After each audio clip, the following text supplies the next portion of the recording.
Once again, for BamaFever.com, I'm Chris Stewart, coming to you from the press box at Dick Howser Stadium in Tallahassee. The NCAA Tallahassee Regional has wrapped up, and as expected, Florida State was the winner. They claimed the championship round, knocking off Alabama by a final score of 11-1.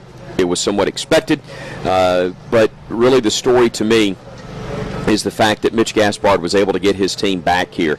Alabama, back in late February, made a trip down to Mobile and lost all 3 games in a tournament down there, including a 12-4 somewhat humiliating loss to UCF. Not because of who they lost to, but the way they lost. And frankly, there was a little chatter, I think, from the UCF side of things that didn't sit well with Alabama.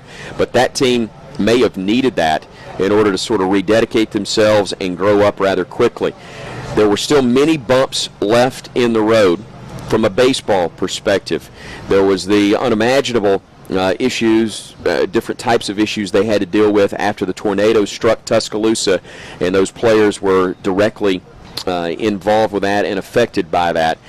But I thought that the way they dealt with that also was kind of the way they dealt with the entire season. They didn't let the adversity keep them down, even after they had a great start to conference play and then had a disastrous 3-week stretch, again from a baseball perspective, where they lost all 3 to Vanderbilt in Nashville, came home and dropped 2 out of 3 to a team that wasn't as good as they were in Tennessee, and then got swept at Florida as well. Things did not look good.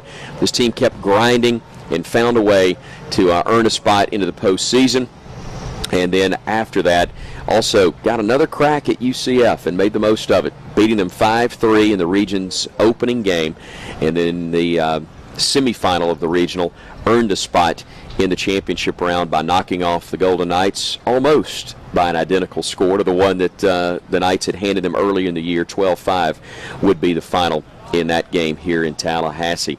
Just didn't have enough firepower, though, to beat the Seminoles. Mike Martin, another great team that in all likelihood will get to Omaha once again. But Mitch Gaspard is building something very special in Tuscaloosa.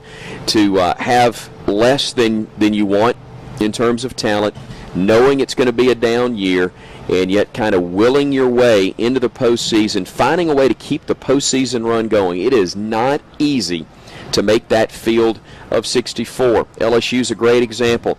A team that 2 years ago wins the College World Series crown. This year, picked to win the West and contend for the league title, and they don't even make it to the SEC tournament or a regional berth, finishing dead last in the SEC West. It is tough to sustain success in the Southeastern Conference. Mitch Gaspard is trying to build that, though, at Alabama. It looks like he's off to a great start in 2 seasons, earning 2 regional championship game berths, winning one a year ago, falling just short here in Tallahassee today.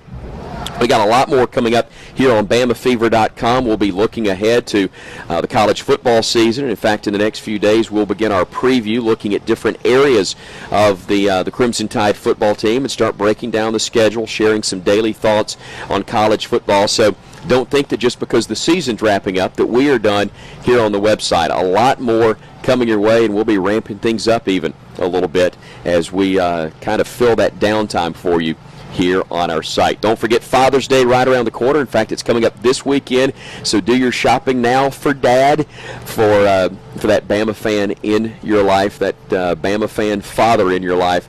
Do your shopping online at BamaFever.com or any of the 7 retail locations of Bama Fever and Team Fever stores around the state of Alabama. 4 in Birmingham, 1 in Tuscaloosa, also Gulf Shores and in Huntsville as well. You can find those locations and their addresses on the website. Thanks for tuning in. Until next time, I'm Chris Stewart for BamaFever.com.